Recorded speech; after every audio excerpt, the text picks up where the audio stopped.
Bonjour Sophie Marmora. Bonjour Jean-Philippe. Sophie Marmora, quand l'institution comptable semble inébranlable face à l'anthropocène, l'institution comptable, c'est pas facile à bouger, la profession comptable. Article coécrit avec Christelle Chaplet-Chouvier et Maxence Poster, ESC Clermont Business School, tous les trois. Voilà, laboratoire Clermar. Alors peut-être la première question la plus évidente, pourquoi les professionnels de la comptabilité devraient bouger ? Alors justement, on a écrit cet article avec mes collègues pour essayer de voir comment est-ce que les professionnels comptables pouvaient se saisir de l'outil comptable, au sens de compter et rendre compte, pour répondre aux enjeux écologiques et essayer de faire bouger les trajectoires organisationnelles des entreprises. Et aujourd'hui, donc dans la comptabilité, deux grandes voies sont possibles si on veut essayer de faire changer les choses. La première voie, c'est celle du reporting extra-financier. C'est-à-dire aux côtés du bilan et du compte de résultats traditionnel, on communique sur nos conséquences sociales, environnementales et gouvernance, sur nos impacts sociaux et environnementaux, pour simplifier. Et aujourd'hui, la réglementation européenne, la CSRD, elle pousse très fort dans ce sens-là et elle conduit les organisations soumises à cette réglementation à publier chaque année un rapport de durabilité qui est assez exigeant, beaucoup plus exigeant que les normes qu'on avait auparavant, et qui vise justement à se conformer à un nouveau jeu de normes qu'on appelle les ESRS, avec des principes assez forts sur ces questions de durabilité. Alors, dans votre enquête, vous êtes allé voir les professionnels de la comptabilité. Et là, vous nous ramenez plein de choses très intéressantes, à savoir qu'en fait, il y a rien qui change. C'est difficile de bouger. Voilà, parce que je parlais tout à l'heure effectivement des deux voies. Et la deuxième voie, au-delà de ce reporting, ce serait de faire émerger un nouveau modèle comptable, en fait. Nouveau modèle qui viserait à changer le bilan et le compte de résultats pour justement répondre à l'urgence. Et dans notre enquête qualitative, donc auprès des experts comptables et commissaires aux comptes, on remarque que les professionnels comptables ont tendance à maintenir l'institution comptable. Et même si des nouveaux modèles comptables existent, en tout cas à pas faire en sorte que ces modèles soient normalisés et puissent être appliqués. Alors pourquoi ?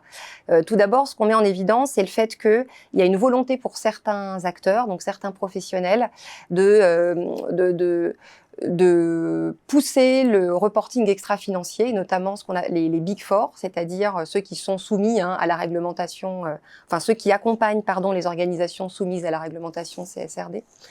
Et donc justement ils ont investi, ils sont prêts, ils sont sur le marché, ils développent des formations, ils accompagnent leurs clients sur ces enjeux-là. Ils ont plutôt intérêt à continuer la normalisation de ce reporting. À l'inverse, on a d'autres acteurs qui essayent en fait de développer des modèles, mais on se rend compte que ça prend pas.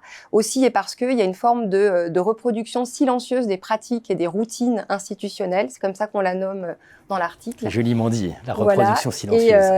Et ça part du fait que le métier d'expert comptable et de commissaire aux comptes, il vise avant tout quand même à appliquer des normes en fait, à se conformer à des référentiels, à réitérer un ensemble de routines fiscales et comptables. Et il y a assez peu de place en fait pour faire autre chose et pour penser un nouveau modèle comptable plus adapté aux enjeux.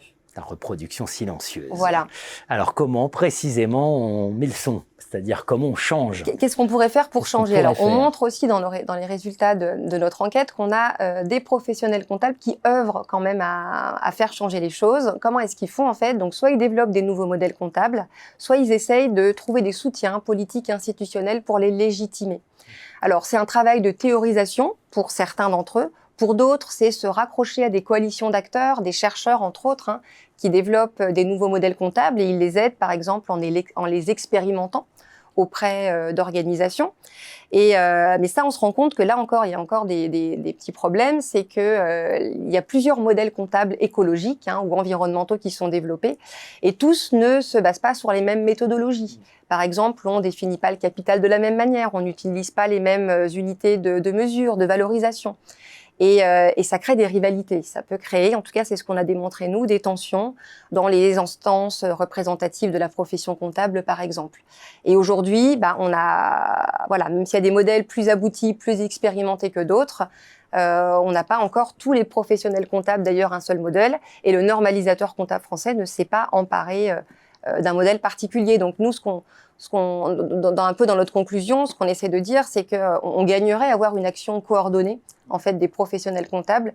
Les acteurs les plus engagés gagneraient à mobiliser leurs compétences ensemble pour porter justement une nouvelle manière de compter et de rendre compte. Et un autre levier important, c'est celui de la formation.